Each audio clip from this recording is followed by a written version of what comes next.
को सुख पूर्वक भोगते हैं। अब तुम्हें कैसे रहनी बतावे? कमरे में इतना ऊंचा गद्दा है, सर्दी में पावदान में लेटे, अपना नीचे का मार्किन उतार करके लेट गए। अब ये कौन जानता है? सब कोई सुला के जाता है गद्दे में और नीचे उतर कर पावदान में लेट गए, मार्किन ऐसे ओढ़ ली, जितनी देर बेसुध रहे ने बैठ करके तखत का सहारा लेकर फिर भजन शुरू। खान पान की तो कहना ही क्या है, भगवान की विशेष कृपा हमारे ऊपर है कि न रबड़ी न रसगुल्ला और ना इनकी चाहत है। और अब एक पूछ रहे थे, हमने सुना आपको रसगुल्ला बहुत प्रिय है। बहुत प्रिय। बोले हम बना के लाए, हमका दे दे। देखा भी नहीं, कहा हमें प्रिय है राधा नाम की रसगुल्ला प्रिय है। राधा नाम सुधा रसम रसेतुम जो व्यास तुम्हें भी हो। सही, हमसे अगर ईमानदारी से पूछो कि आपको क्या प्रिय है, तो हम ढूंढे तो जगत में कुछ मिलता ही नहीं। क्या प्रिय है? जो 6 घंटे बाद दुर्गंध युक्त मल बन जाए वो रसगुल्ला प्रिय है। तो जीवन भर फिर ये उपासना का मतलब क्या रहा? अर्थ के द्वारा प्राप्त होने वाली सुख संपत्ति का त्याग। दूसरी सीढ़ी आप पार कर गए, श्री जी के पास पहुंचने वाले हैं। तीसरी है सर्वेषु साधन वरेषु चिरम निराशा, साधना के द्वारा प्राप्त होने वाले सुख का त्याग। ये देखो, ये सबसे कठिन सीढ़ी है।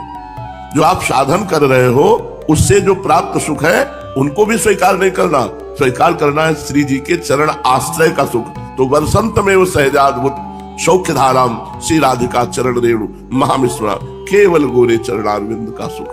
केवल लाडली जी के नाम रूप लीला धाम का गायन करके रुदन करना, उसमें सुख लेना, ये कोई साधन सुख नहीं, ये तो हमारा जीवन है।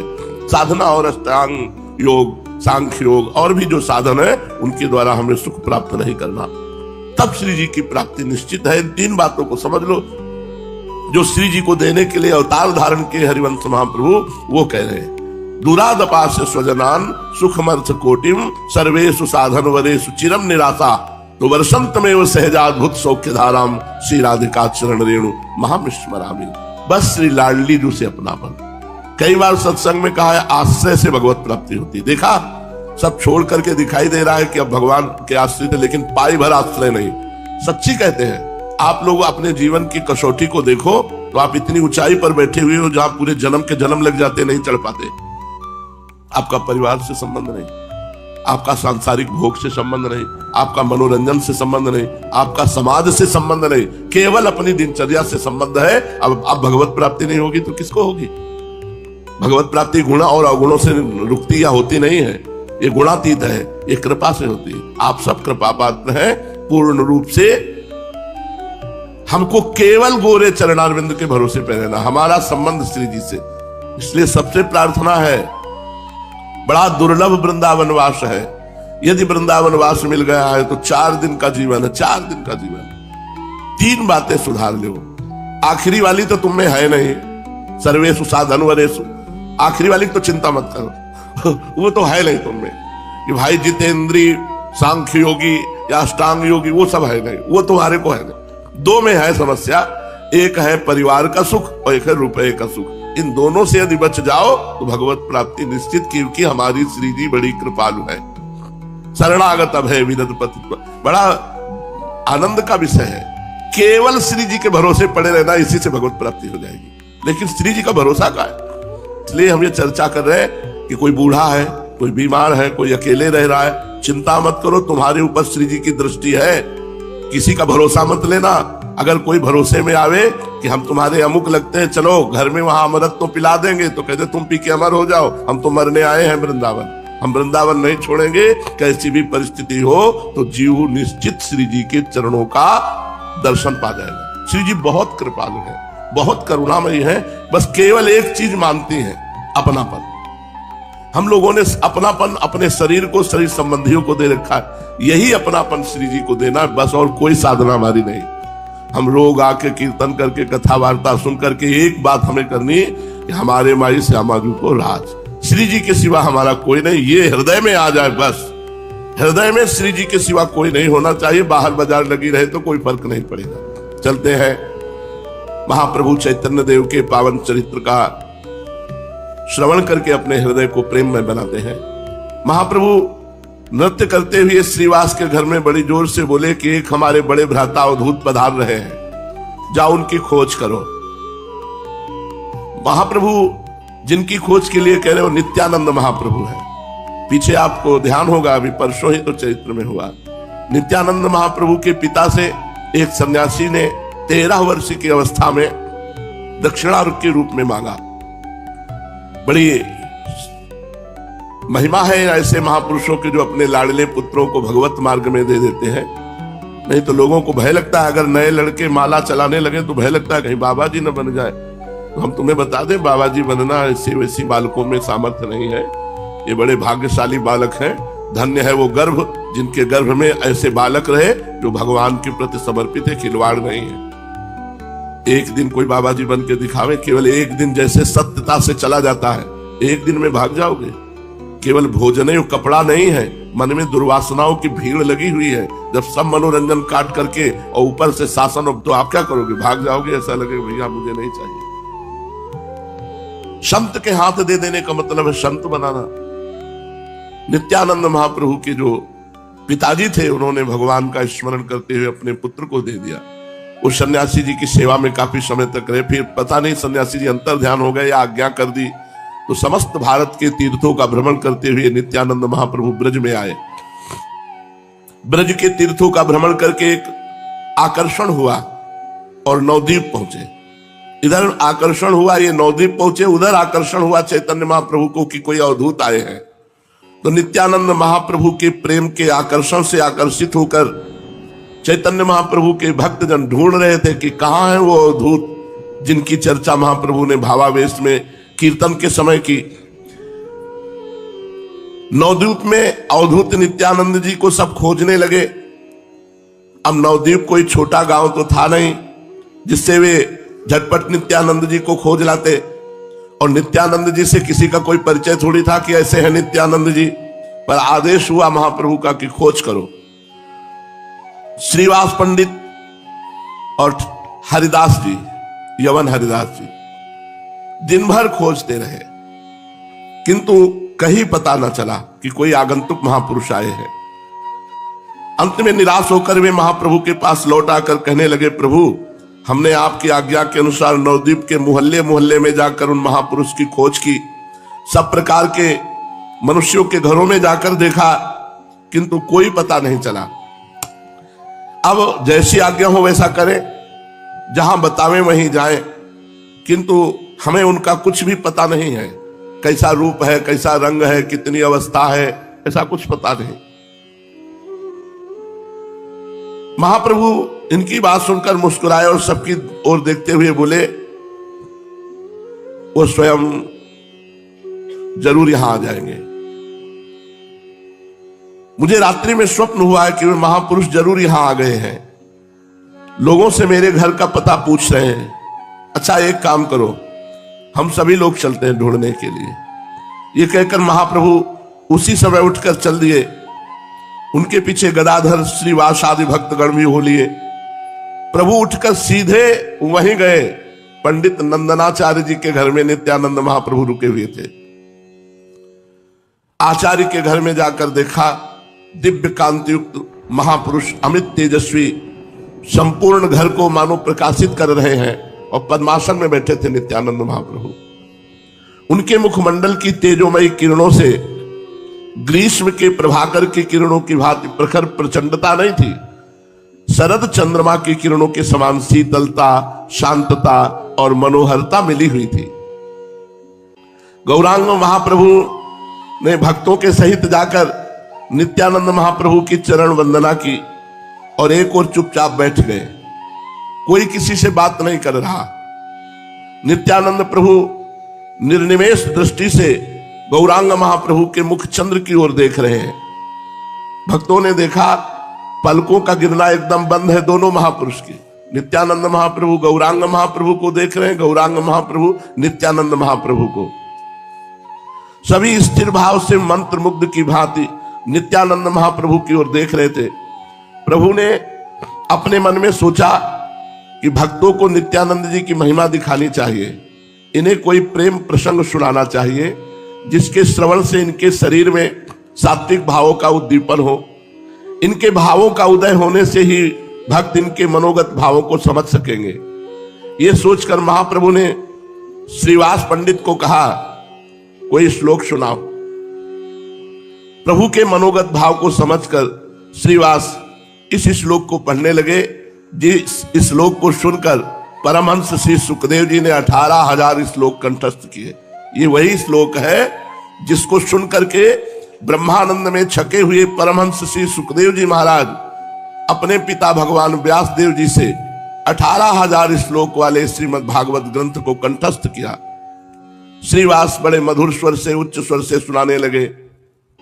बरहा पीड़म नटवर वपु कर्णयो कर्णिकारम बिभ्रद्वासा कनक कपिशम वैजयंती चमालाम रंध्रान वेणोरधर सुधया पूरयन् गोपवृन्दैर् वृंदारण्यम स्वपदरमणम प्राविशद्गीत कीर्ति। श्रीमद् भागवत के 10वें स्कंद के इस श्लोक में कितना माधुर्य है। इसे तो संस्कृत साहित्यानुरागी सहृदय रसिक भक्त ही अनुभव कर सकते हैं। इसका भाव शब्दों में व्यक्त किया ही नहीं जा सकता। ब्रजमंडल के भक्तगण तो इसी श्लोक को श्रीमद् भागवत के प्रचार में मूल कारण बताते हैं। बात यह थी कि भगवान सुखदेव जी तो बाल्याकाल से ही विरक्त थे। वे अपने पिता भगवान व्यासदेव जी के पास ना कर घोर जंगल में अवधूत वेश में विचरण करते थे। व्यास भगवान ने उसी समय श्रीमद् भागवत की रचना की थी। उनकी इच्छा थी कि श्री सुखदेव जी इस श्रीमद् भागवत का श्रवण करके दूसरों को सुनाएं, किंतु जितनी देर गौ दुही जा सकती है उतनी देर से अधिक कहीं श्री सुखदेव जी रुकते नहीं थे। 18,000 श्लोक वाली श्रीमद् भागवत को किस प्रकार पढ़ सकते। इसलिए व्यासदेव जी को जो मन में भाव था कि सुखदेव जी श्रीमद् भागवत पढ़े, वो मन में ही दबी रही। व्यासदेव जी के शिष्य घोर जंगल में समिधा कुश तथा फल फूल लेने जाया करते थे। एक दिन उन्हें इस बीहड़ वन में एक सिंह मिला। सिंह को देखकर वे लोग डर गए और आकर भगवान व्यासदेव जी से कहने लगे, गुरुदेव अब हम घोर जंगल में नहीं जाया करेंगे। आज हमें सिंह मिला था, उसे देखकर हम सब के सब भयभीत हो गए। शिष्यों के मुख से ऐसी बात सुनकर भगवान व्यासदेव जी कुछ मुस्कुराए और थोड़ी देर सोचकर बोले, व्याघ्र से तुम लोगों को भय किस बात का है? चलो हम तुम्हें एक ऐसा मंत्र बता देंगे कि उसके गायन के प्रभाव से कोई भी हिंसक जंतु तुम्हारे पास नहीं फटक सकेगा। शिष्यों ने गुरुदेव के वाक्य पर विश्वास किया और दूसरे दिन स्नान संध्या से निवृत्त होकर हाथ जोड़े हुए वे गुरुदेव के समीप गए और हिंसक जंतु निवारक मंत्र की जिज्ञासा की कि आपने कहा था जंगल में समिधा फल पुष्प लेने जाएंगे तो हम एक मंत्र बता देंगे, उसका उच्चारण करेंगे तो कोई भी हिंसक जंतु तुम पर आक्रमण नहीं करेगा। हाथ जोड़े हुए वे खड़े थे तो भगवान व्यासदेव जी ने इसी श्लोक को कहा, बरहा पीडम नटवर बपु कर्णयो कर्णिकारम। ये श्लोक सिखा दिया। शिष्यों ने श्रद्धा भक्ति के सहित इसे कंठस्थ कर लिया और सभी मिलकर जब जंगल में गए तो एक स्वर में बरहा पीडम नटवर बपु कर्णयो कर्णिकारम विभ्रद्वासा कनक कपिशम वैजयंतीम चमालाम रंध्रान वेणो रधर सुधया पूरयन् गोप वृंदैर वृंदारण्यम स्वपदरमणम प्राविशद गीत कीर्ति। ये श्लोक गान किया। जब मधुर स्वर में निर्जल जंगल में ऐसे जोर से कई ऋषि मिलकर के गान किए जो भगवान व्यासदेव जी के शिष्य थे, तो अवधूत शिरोमणि श्री सुखदेव जी के कान में इस श्लोक पड़ा। मुग्ध हो गए इस श्लोक का अर्थ समझकर और शिष्यों से जाके पूछा, तुम लोग ये श्लोक कहां से सीखा? शिष्यों ने नम्रता पूर्वक उत्तर दिया, हमारे गुरुदेव भगवान श्री कृष्ण द्वैपायन व्यासदेव जी ने इस मंत्र का उपदेश दिया है। इसके प्रभाव से हिंसक जंतु पास नहीं आ सकता। भगवान श्री सुखदेव जी इस श्लोक के भीतर जो छिपा हुआ अनंत और अमर बनाने वाला रस भरा हुआ था, उसे पान करके वे पागल से हो रहे थे। वे अपने अवधूतपन के सभी आचरणों को भुलाकर दौड़े दौड़े भगवान व्यासदेव जी के समीप गए और उस श्लोक की पढ़ाने की प्रार्थना की। अपने विरक्त परमहंस पुत्र को इस भांति प्रेम में पागल देखकर भगवान व्यासदेव जी की प्रसन्नता का ठिकाना न रहा। वे श्री सुखदेव जी को एकांत में ले गए, धीरे से कहने लगे, बेटा मैंने इसी प्रकार 18,000 श्लोकों की परमहंस संहिता बनाई है, तुम उसका अध्ययन करो। इन्होंने आग्रह करते हुए कहा, नहीं पिताजी, हमें तो बस यही श्लोक बता दीजिए। भगवान व्यासदेव जी ने इन्हें वही श्लोक पढ़ा दिया और इन्होंने उसी समय उसे कंठस्थ कर लिया। अब तो ये घूमते हुए उसी श्लोक को सदा गायन करने लगे। श्री कृष्ण प्रेम तो ऐसा अनोखा नशा है कि इसका जिसे तनिक भी चस्का लग गया वो कभी त्याग नहीं सकता। मनुष्य यदि छोड़ना भी चाहे तो भगवान का प्रेम उसे छोड़ने नहीं देता। श्री सुखदेव जी को श्री कृष्ण रसासव, श्री कृष्ण मधुमय मनोज्ञ मदिरा का चस्का लग गया। फिर वे अपने अवधूत पने के आग्रह को छोड़कर श्री व्यास जी के समीप जाकर श्रीमद् भागवत के पठन में संलग्न हो गए और सांगोपांग 18,000 श्लोक कंठस्थ किए। तभी भगवान व्यास देव जी कहते, आत्मा रामश्च मुनयो निर्ग्रंथा अपिरुक्रमे कुर्वन्त हेतु किम भक्ति मिथ्यम भूत गुणो हरि। भगवान के गुणों में यही तो एक बड़ी भारी विशेषता है कि जिनकी हृदय ग्रंथि खुल गई है, जिनके सर्व संशयों का जड़मूल से छेदन हो गया है, जिनके संपूर्ण कर्म नष्ट हो चुके हैं, ऐसे आत्माराम मुनि भी भगवान के गुणों में अहेतु की भक्ति करते हैं। क्यों न हो, वे तो रसराज है ना। प्रेम सिंधु में डूबे हुए को किसी ने आज तक उछलते देखा नहीं। जिस श्लोक का इतना भारी महत्व है उसका भाव भी सुन लीजिए। गौवें चराने प्रभु जा रहे हैं, बरहा पीडम नटवर बपुः कर्णयो कर्णिकारम। गोपाल वृंदावन की ओर जा रहे हैं, साथ में ग्वाल बाल हैं। आज उन्हें न जाने क्या सूझी है कि कमनीय कीर्ति, कन्हैया की निरंतर कीर्ति का बखान करते हुए सखा जा रहे हैं। सभी अपने कोमल कंठों से श्री कृष्ण का यशोगान कर रहे हैं। इधर ये अपनी मुरली की तान में मस्त हैं। संपूर्ण शरीर की गठन एक सुंदर नट के समान बड़ी ही मनोहर है। नटवर बपुः बरहा पीडम, सिर पर मोर मुकुट और नटवर बपुः, कानों में बड़े बड़े कनेर के पुष्प लगे हैं। कनक के समान, बिजली के समान, स्वर्ण के समान जिसकी कांति, ऐसा पीतांबर धारण किए हैं। शरीर श्याम सुंदर है, श्याम शरीर है। बरहा पीडम नटवर बपुः कर्णयो कर्णिकारम बिभ्रद वासा कनक कपिशम वैजयंतीम चमालम, वैजयंती माला धारण किए हुए हैं और आंखों की भ्रकुटियों को चढ़ाए हुए टेढ़े होकर बंसी के छिद्रों को अपने अधरामृत से पूर्ण करने में तत्पर है। उन छिद्रों में से विश्व मोहिनी ध्वनि सुनाई पड़ रही है। पीछे पीछे ग्वाल बाल यशोदानंदन का यशोगान करते हुए जा रहे हैं। इस प्रकार के मुरली मनोहर अपनी पदरज से वृंदावन की भूमि को पावन बनाते हुए ब्रज में प्रवेश कर रहे हैं। जगत को उन्मादी बनाने वाले इस भाव को जब अवधूत शिरोमणि सुखदेव जी सुन करके पागल हो गए तो फिर अवधूत नित्यानंद जी कैसे शांत बैठे रह सकते थे। जे हुई नित्यानंद जी को यह श्लोक श्रीवास के मुख से सुनने को मिला, हुंकार मारी आसन में बैठे थे और मूर्छित होकर पृथ्वी पर गिर पड़े। मूर्छित होते ही प्रभु ने श्रीवास से कहा, दोबारा इसी श्लोक का गान करो। श्रीवास जब दोबारा इस श्लोक पढ़ने लगे तो नित्यानंद प्रभु जोरों से हुंकार करते हुए हा कृष्ण हा कृष्ण। उनके दोनों नेत्रों से अविरल अश्रु बह रहे थे। शरीर के सभी रोम बिल्कुल खड़े हो गए, पसीने से शरीर भीग गया। प्रेम में उन्माद की भांति नृत्य करने लगे।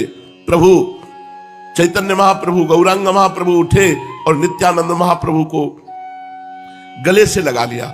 दोनों महापुरुष परस्पर एक दूसरे का गाढ़ आलिंगन करने लगे। नित्यानंद प्रभु प्रेम में बेसुध से प्रतीत हो रहे थे। उनके पैर कहीं कहीं लड़खड़ा रहे थे और वो जोर से बोल रहे थे हा कृष्ण कहकर रुदन कर रहे थे। रुदन के बीच बीच में जोर से हुंकार करते थे। इनकी हुंकार सुनकर उपस्थित भक्तजन थरथर कांपने लगे। सभी काठ की पुतली की भांति स्थिर भाव से चुपचाप खड़े थे। इसी बीच बेहोश होकर के नित्यानंद महाप्रभु निमाई अर्थात चैतन्य महाप्रभु की गोद में गिर पड़े। महाप्रभु नित्यानंद के मस्तक पर अपना कोमल कर कमल फिराया।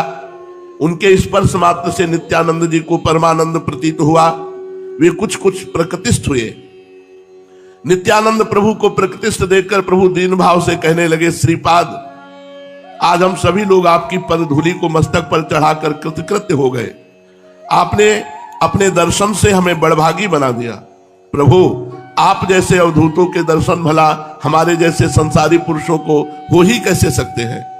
हम तो ग्रह रूपी कूप के मंडूक हैं, इसे छोड़कर कहीं जा ही नहीं सकते। और आप जैसे महापुरुष हमारे ऊपर हेतु की कृपा करके स्वयं ही घर बैठे हमें दर्शन देने आ जाते हैं। इससे बढ़कर हमारा और क्या सौभाग्य हो सकता है।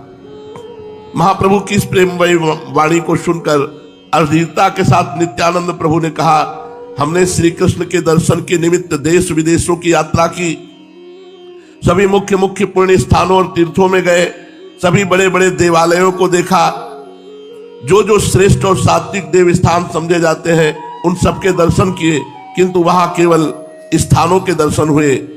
उन स्थानों के सिंहासनों को हमने खाली ही पाया। भक्तों से हमने पूछा कि इन स्थानों से भगवान कहां चले गए, तो मेरे इस प्रश्न को सुनकर बहुत से चकित रह गए, बहुत से चुप हो गए, बहुतों ने मुझे पागल समझा। मेरे बहुत तलाश करने पर एक भक्त ने बताया कि भगवान तो नवद्वीप में प्रकट होकर श्री कृष्ण संकीर्तन का प्रचार कर रहे हैं, तुम उन्हीं की शरण में जाओ, तभी तुम्हें शांति प्राप्त हो सकेगी। इसलिए हे मैं नवद्वीप में आया हूं। दयालु श्री कृष्ण ने कृपा करके स्वयं ही मुझे दर्शन दिए। अब वे मुझे अपनी शरण में लेते हैं या नहीं, इस बात को वे जाने। इतना कहकर फिर नित्यानंद महाप्रभु गौरांग महाप्रभु की गोदी में लुढ़क पड़े, मानो उन्होंने अपना सर्वस्व गौरांग महाप्रभु के चरणों में अर्पित कर दिया हो। महाप्रभु ने धीरे धीरे उन्हें उठाया और नम्रता के साथ कहने लगे, प्रभु आप स्वयं ईश्वर हैं, आपके शरीर में सभी ईश्वरता के चिन्ह प्रकट होते हैं। मुझे भुलाने के लिए आप मेरी ऐसी स्तुति कर रहे हैं, ये सब गुण तो आप में ही विद्यमान है, हम तो साधारण जीव हैं, आपकी कृपा के भिखारी हैं। इन बातों को भक्त मंत्रमुग्ध की भांति चुपचाप पास में बैठे हुए आश्चर्य के साथ सुन रहे थे। मुरारी गुप्त ने धीरे से श्रीवास से पूछा, इन दोनों की बातों से पता ही नहीं चलता कि इनमें कौन बड़ा है और कौन छोटा। धीरे ही धीरे श्रीवास पंडित ने कहा, किसी ने शिव जी से जाके पूछा कि आपके पिता कौन है। इस पर शिव जी ने उत्तर दिया, भगवान श्री हरि। उसी ने जाकर भगवान श्री हरि से पूछा कि आपके पिता कौन है, तो हंसते हुए श्री हरि ने कहा, देवादिदेव श्री महादेव जी ही हमारे पिता हैं। इस प्रकार इनकी लीला ये ही समझ सकते हैं, दूसरा कोई नहीं। नंदनाचार्य जी इन सभी लीलाओं को आश्चर्य के साथ देख रहे थे। उनका घर प्रेम का सागर बना हुआ था, जिसमें प्रेम की हिलोरें मार रही थी। करुणा क्रंदन और रुदन की हृदय को पिघलाने वाली ध्वनियों से उनका घर गूंज उठा। दोनों ही महापुरुष चुपचाप पश्चिमी भाषा में न जाने क्या क्या बातें कर रहे थे। इसका मर्म वे ही दोनों समझ सकते थे। वैखरी वाणी को बोलने वाले अन्य साधारण लोगों की बुद्धि के बाहर की बातें थी। महाप्रभु गौरांग देव और महाप्रभु नित्यानंद जी, इन दोनों का मिलन हुआ। प्रेम का पथ बड़ा व्यापक है, एक कहां प्रकट हुए एक कहां प्रकट हुए, लेकिन दोनों आकर के मिले। ये दोनों भारत भूमि को भगवान नाम संकीर्तन और प्रेम से परिपूर्ण किया। प्रेम में संदेह नहीं होता, प्रेम में छल नहीं होता, प्रेम में वंचना नहीं होती, प्रेम में बनावट के लिए कोई स्थान नहीं होता, प्रेम में पात्रा पात्र का भेदभाव नहीं होता, प्रेम की कोई जाति नहीं होती, प्रेम में कोई वर्ण नहीं होता, प्रेम में कोई कुल गोत्र सजीव निर्जीव का विचार नहीं किया जाता। इसलिए प्रायः लोगों के मुख से सुना जाता है कि प्रेम अंधा होता है, कोई सब नहीं देखता। पर प्रेम के ही वास्तविक नेत्र होते हैं, प्रेम अंधा नहीं होता। वास्तविक तत्व को तो प्रेमी ही जानता है। ऐसा कहने वाले स्वयं भ्रम में हैं।